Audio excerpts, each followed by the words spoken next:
हर हर महादेव। नमस्कार। मेरे YouTube channel श्रद्धा में आप सभी लोगों का हार्दिक स्वागत है। उम्मीद करती हूँ कि आप सभी सुखी और स्वस्थ होंगे, भगवान भोलेनाथ की भक्ति में व्यस्त होंगे। आज के इस वीडियो के माध्यम से हम शिव महापुराण संहिता 2 के प्रथम खंड के 15वें अध्याय के बारे में जानेंगे, जिसमें सृष्टि का वर्णन किया गया है। नारद जी ने पूछा, हे पितामह, आपने बहुत सी ज्ञान बढ़ाने वाली उत्तम बातों को सुनाया। कृपया इसके अलावा और भी जो आप सृष्टि एवं इससे संबंधित लोगों के बारे में जानते हैं, हमें बताने की कृपा करें। ब्रह्मा जी बोले, मुने, हमें आदेश देकर जब महादेव जी अंतर्ध्यान हो गए तो मैं उनकी आज्ञा का पालन करते हुए ध्यान मग्न होकर अपने कर्तव्यों के विषय में सोचने लगा। उस समय श्री हरि विष्णु से ज्ञान प्राप्त कर मैंने सृष्टि की रचना करने का निश्चय किया। भगवान विष्णु मुझे आवश्यक उपदेश देकर वहां से चले गए।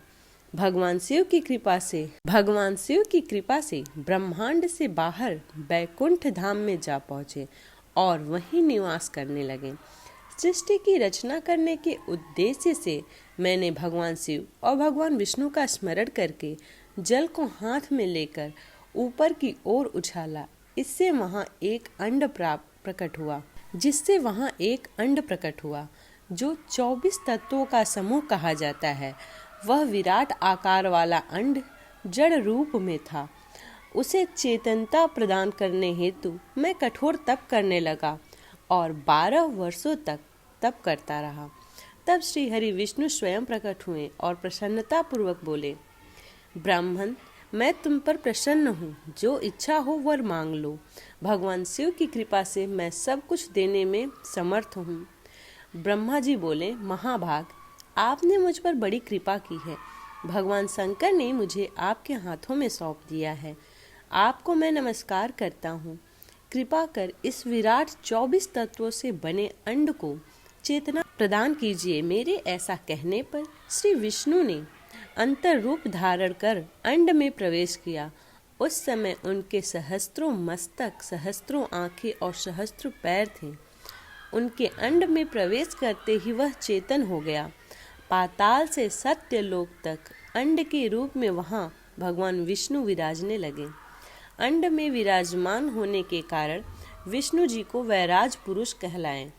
पंचमुख महादेव ने अपने निवास हेतु कैलाश नगर का निर्माण किया। देवर्षि संपूर्ण ब्रह्मांड का नाश होने पर भी बैकुंठ और कैलाश अमर रहेंगे, अर्थात इनका नाश नहीं हो सकता। महादेव की आज्ञा से ही मुझ में सृष्टि की रचना करने की इच्छा उत्पन्न हुई है। अनजाने में मुझसे तमोगुणी सृष्टि की उत्पत्ति हुई, जिसे अविद्या पंचक कहते हैं। उसके पश्चात भगवान शिव की आज्ञा से स्थावर संज्ञक वृक्ष, जिसे पहला सर्ग कहते हैं, का निर्माण हुआ, परंतु पुरुषार्थ का साधक नहीं था। अतः दूसरा सर्ग त्रियोत्रोता प्रकट हुआ। यह दुख से भरा हुआ था। तब ब्रह्मा जी द्वारा ऊर्ध्वस्त्रोता नामक तीसरे सर्ग की रचना की गई। यह सात्विक सर्ग देव सर्ग के नाम से प्रसिद्ध हुआ। यह सर्ग सत्यवादी तथा परम सुखदायक है। इसकी रचना के उपरांत मैंने पुनः शिव चिंतन आरंभ कर दिया। तब एक रजोगुणी सृष्टि का आरंभ हुआ, जो अर्वाक स्रोत नाम से विख्यात हुआ। इसके बाद मैंने 5 विकृत सृष्टि और 3 प्राकृतिक सर्गों का जन्म दिया। पहला महातत्व, दूसरा भूतों और तीसरा वैकारिक सर्ग है। इसके अलावा 5 विकृत सर्ग हैं। दोनों को मिलाकर कुल 8 सर्ग होते हैं। 9वां कौमार सर्ग है, जिससे सनत सनंदन कुमारों की रचना हुई।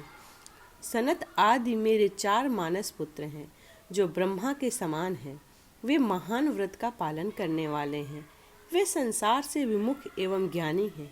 उनका मन शिव चिंतन में लगा रहता है। मुनि नारद, मेरी आज्ञा पाकर भी उन्होंने सृष्टि के कार्य में मन नहीं लगाया। इससे मुझ में क्रोध प्रवेश कर गया। तब भगवान विष्णु ने मुझे समझाया और भगवान शिव की तपस्या करने के लिए कहा। मेरी घोर तपस्या से मेरी भौहें और नाक के मध्य भाग से महेश्वर की 3 मूर्तियां प्रकट हुईं, जो पूर्णांश सर्वेश्वर एवं दयासागर थी, और भगवान शिव का अर्धनारीश्वर रूप प्रकट हुआ।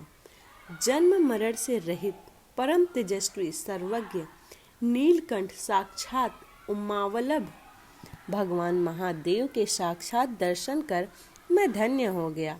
मैंने भक्ति भाव से उन्हें प्रणाम किया और उन्हें प्रसन्न करने के लिए उनकी स्तुति करने लगा। तब मैंने उनसे जीवों की रचना करने की प्रार्थना की। मेरी प्रार्थना स्वीकार करते हुए देवाधिदेव भगवान शिव ने रुद्रगणों की रचना की। तब मैंने उनसे कहा, शिव शंकर, अब आप संसार की मोह माया से लिप्त ऐसे जीवों की रचना करें जो मृत्यु और जन्म के बंधन में बंधे हो। यह सुनकर महादेव जी हंसते हुए कहने लगे। शिव जी ने कहा, हे ब्रह्मा, मैं जन्म और मृत्यु के भय में लिप्त जीवों की रचना नहीं करूँगा, क्योंकि वे जीव संसार रूपी बंधन में बंधे होने के कारण दुखों से युक्त होंगे। मैं सिर्फ उनके उद्धार करूँगा, उन्हें परम ज्ञान प्रदान करने का ज्ञान का विकास करूँगा। हे प्रजापते, इन जीवों की रचना आप करें। मोह माया के बंधनों में बंधे इस प्रकार के जीवों की सृष्टि करने पर आप इस माया में नहीं बंधेंगे। मुझसे इस प्रकार कहकर महादेव शिव शंकर अपने पार्षदों के साथ वहां से अंतर्ध्यान हो गए। इस प्रकार शिव महापुराण संहिता 2 के प्रथम खंड का 15वां अध्याय भी समाप्त होता है। उम्मीद करती हूँ कि आज का यह वीडियो आप लोगों को पसंद आया हो। वीडियो पसंद आई हो तो वीडियो को लाइक करें, शेयर करें और कमेंट करें। इसी प्रकार की भक्तिपूर्ण वीडियोस को प्राप्त करने के लिए चैनल को सब्सक्राइब जरूर करें। मिलते हैं अगले अध्याय में, तब तक के लिए हर हर महादेव।